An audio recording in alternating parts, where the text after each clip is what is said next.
Passive voice में हम आपको पहले ही वीडियो में जो एक्टिव वॉइस से पैसिव वॉइस में परिवर्तन करना होता है, एक्टिव वॉइस से पैसिव वॉइस में बदलना होता है, तो पहले वीडियो में हम आप लोगों को affirmative sentence, negative sentence, single interrogative sentence और डबल इंट्रोगेटिव सेंटेंस का कैसे हमें परिवर्तन करना है ये बता चुके हैं। जो हमें मुख्य नियम उसमें जो अपनाने होते हैं वो नियम भी हम लिखवा चुके हैं। टेंस हमें किस तरह से परिवर्तन करना होता है ये भी हम लिखवा चुके हैं, ये भी हम उसमें बता चुके हैं, पढ़ा चुके हैं आपको। तो यदि आपने वो हमारा पहला वीडियो नहीं देखा है, पार्ट फर्स्ट इसका नहीं देखा है वॉइस का, तो आप देख लीजिए, प्लेलिस्ट में आपको मिल जाएगा। ठीक है, आज हम इसमें 4 प्रकार के वाक्य आप लोगों को पढ़ाएंगे। पहले जो पढ़ेंगे अपन को पढ़ेंगे हु वाले वाक्य। ठीक है, ऐसे वाक्य जिनमें हु दिया रहेगा, जो हु से प्रारंभ होंगे, यानी डबल इंट्रोगेटिव सेंटेंस ही रहेंगे। इसके बाद दूसरे प्रकार के पढ़ेंगे ऑर्डर वाले वाक्य, यानी जिनमें आदेश दिया रहेगा। ये सेंटेंस जो होंगे ऑर्डर या फॉरवर्ड या रिक्वेस्ट, ये इंपरेटिव सेंटेंस होंगे। इंपरेटिव सेंटेंस में 3 प्रकार के सेंटेंस, पहला ऑर्डर वाला है, दूसरा रहेगा फॉरवर्ड वाले वाक्य और तीसरे प्रकार के जो होंगे वो रिक्वेस्ट वाले सेंटेंस, रिक्वेस्ट वाले वाक्य होंगे। तो इन चारों प्रकार के सेंटेंसों का अध्ययन हम लोग करेंगे। ठीक है, तो सबसे पहले हमने हु वाले वाक्य लिखे हुए हैं, तो हु वाले वाक्यों को लिखने के लिए हमें जो पहले नियम हमने बताया उन नियमों को थोड़ा सा हम रिपीट कर देते हैं। ठीक है, हमें क्या करना होता है, कोई भी सेंटेंस दिया है अफर्मेटिव, नेगेटिव, सिंगल इंट्रोगेटिव या डबल इंट्रोगेटिव, तो उसकी एक्टिव वॉइस से पैसिव वॉइस बनाने के लिए सबसे पहला नियम उन्होंने बताया था कि कर्ता को कर्म और कर्म को कर्ता बना देते हैं। दूसरा नियम हमने बताया था कि कर्ता को कर्म के स्थान पर बाई द्वारा जोड़ते हैं। और तीसरा नियम हमने बताया था कि हमेशा मुख्य क्रिया की थर्ड फॉर्म का प्रयोग करते हैं। इसी तरह से जो टेंस परिवर्तन करना भी हमने लिखवा दिया था, टेंस परिवर्तन करना भी बताया था।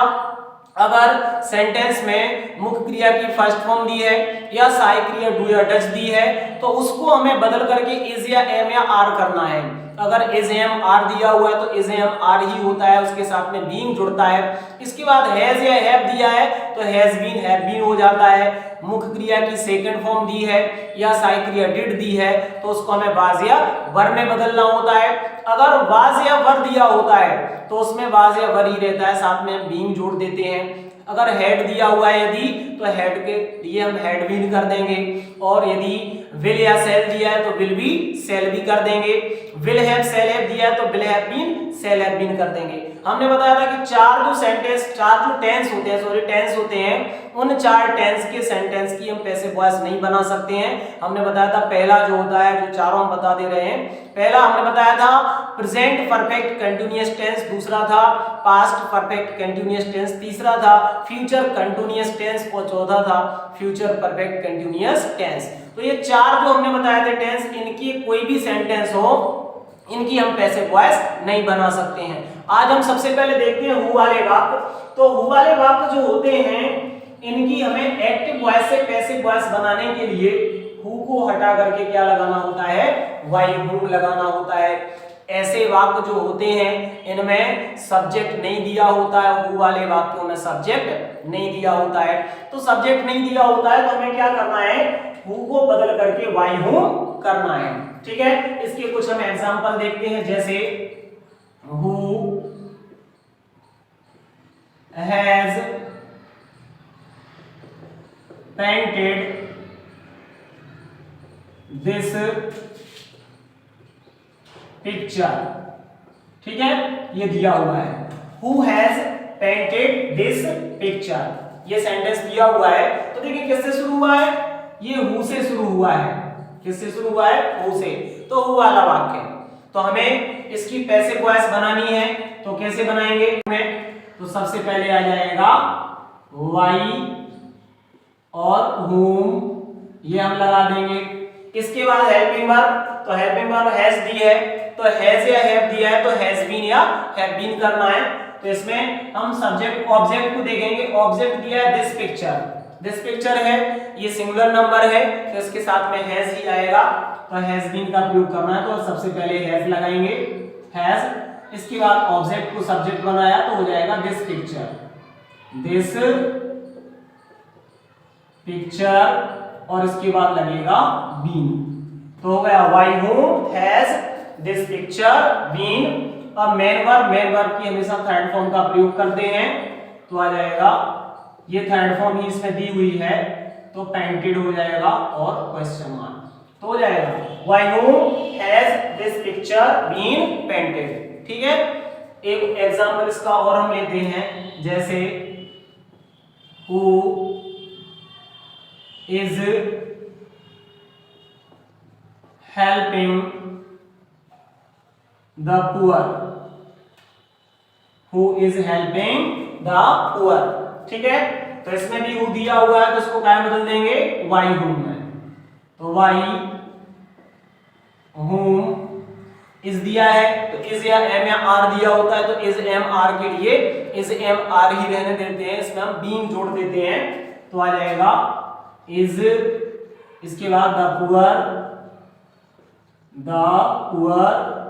और आ जाएगा बीइंग। ठीक है, why whom is the poor being और हेल्पिंग दी हुई है, इसमें हम लगाएंगे थर्ड फॉर्म तो हो जाएगा हेल्प और क्वेश्चन मार्क तो हो गया why whom is the poor being help. ठीक है, तो हु वाले कोई भी सेंटेंस आएंगे हमें इसी तरह से इनका करना है, एक्टिव वॉइस से पैसिव वॉइस बनानी है। अब इसमें दूसरे प्रकार के देखते हैं ऑर्डर वाले वाक्य।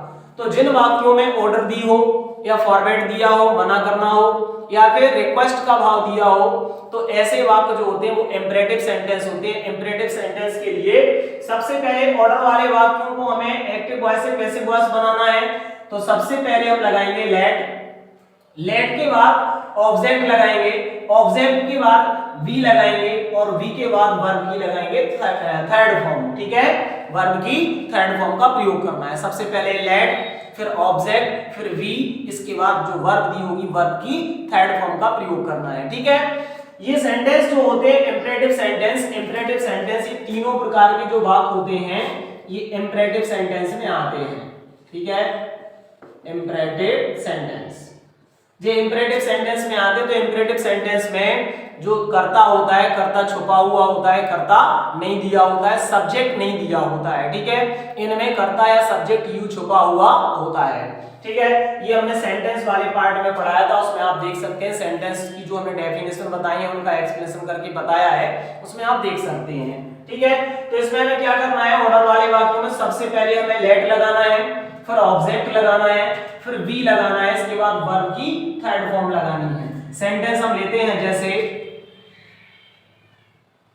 ओपन द डोर, दरवाजा खोलो, ये दिया हुआ है ओपन द डोर, दरवाजा खोलो। ठीक है, तो हमें इसके कैसे हमें इसका कैसे पैसिव वॉइस बनाना है हम देखते हैं। सबसे पहले हमें लगाना है लेट, तो सबसे पहले हम लेट लगा देंगे।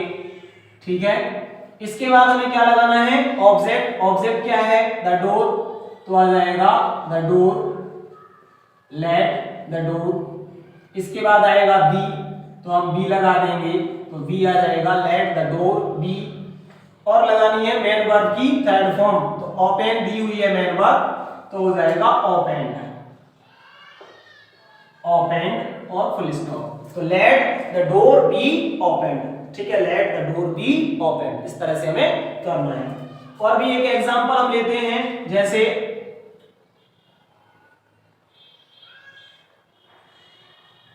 ओपन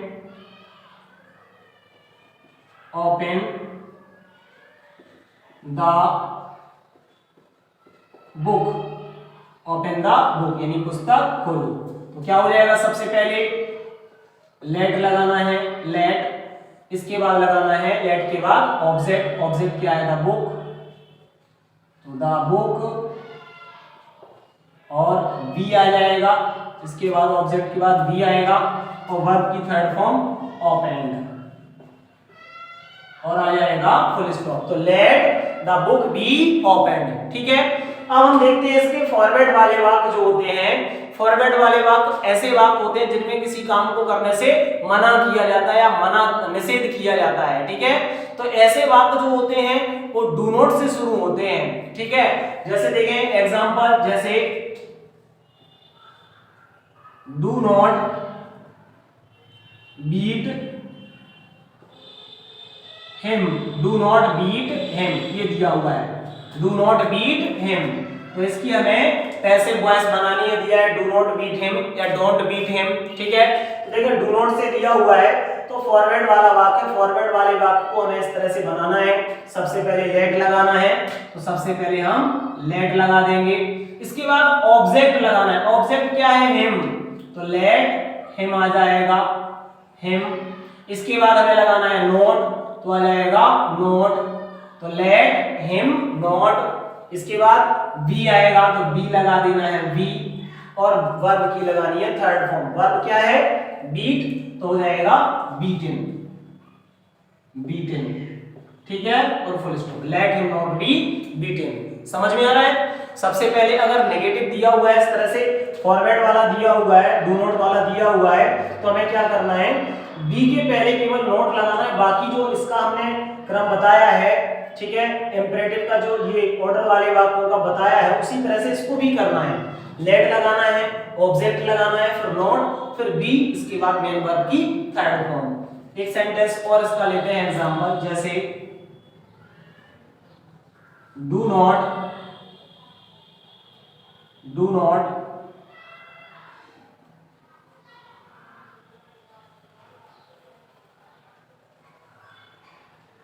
कॉल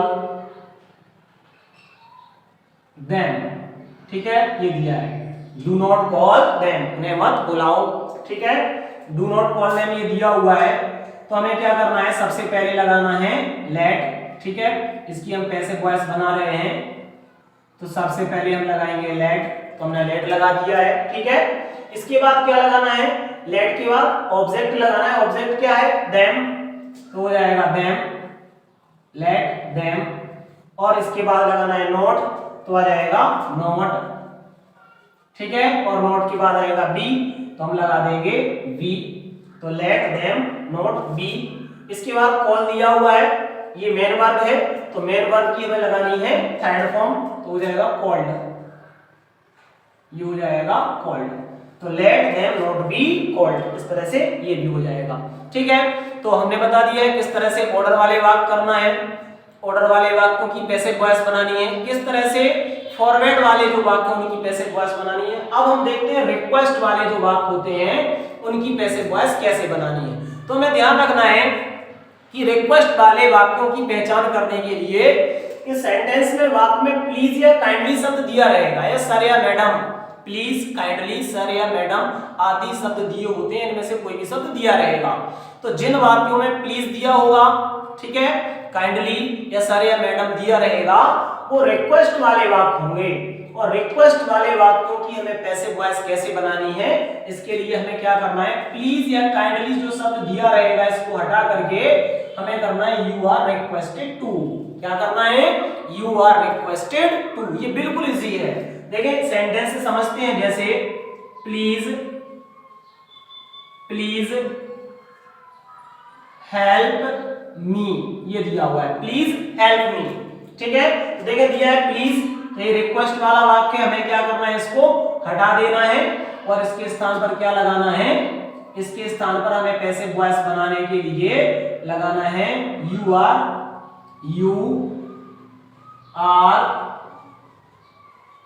रिक्वेस्टेड टू, ठीक है, यू आर रिक्वेस्टेड टू, इसको हटा करके लगाना है। बाकी का जो सेंटेंस दिया हुआ है वो ज्यों का त्यों हमें लिख देना है, हेल्प मी, तो you are requested to help me. समझ में आ रहा है? बिल्कुल आसान है। हमें क्या करना है? प्लीज या काइंडली को हटा देना है, उसके स्थान पर हमें क्या लगाना है? यू आर रिक्वेस्टेड टू, और बाकी का जो सेंटेंस बचेगा उसको हमें ज्यों का त्यों लिख देना है। अगला देखिए एक सेंटेंस और लेते हैं, जैसे प्लीज सिट डाउन, कृपया बैठ जाइए, ये दिया हुआ है, प्लीज सिट डाउन, ठीक है।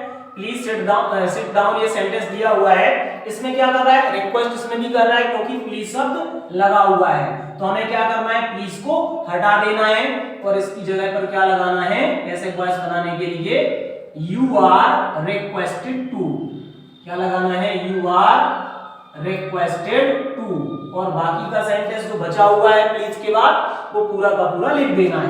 तो क्या आ जाएगा? सिट डाउन, ठीक है, तो इस तरह से हो जाएगा you are requested to sit down. ठीक है, तो हमें क्या करना है, हु वाले वाक्यों में हु वाले वाक्यों को बदलने के लिए हु के स्थान पर बाय हुम लगाना है। और जिस तरह से हम इंट्रोगेटिव के लिए जो रूल्स लगा रहे थे वही रूल्स इसमें भी लगाएंगे। इसके बाद ऑर्डर वाले वाक्य उन्हें हमें लेट से बनाना है। सबसे पहले लेट, फिर ऑब्जेक्ट, फिर बी, फिर वर्ब की थर्ड फॉर्म। जो फॉरवर्ड वाले वाक्य उनके लिए पैसिव वॉइस बनाने के सबसे पहले लेट लगाना है, ऑब्जेक्ट, फिर नॉट, फिर बी, फिर वर्ब की थर्ड फॉर्म। और जो रिक्वेस्ट वाले वाक्य हैं, प्लीज या काइंडली वाले वाक्य हैं, इनके लिए बिल्कुल आसान तरीका है कि प्लीज या काइंडली को हटा करके उसके स्थान पर यू आर रिक्वेस्टेड टू का प्रयोग करना है और बाकी का सेंटेंस ज्यों का त्यों लिख देना है। तो आप भी इस तरह के और भी बहुत सारे सेंटेंस लीजिए और उसको पैसिव वॉइस बना के देखिए और आप बताइए कमेंट में कि कौन सा आपने सेंटेंस लिया है और उसका पैसिव वॉइस क्या किया है।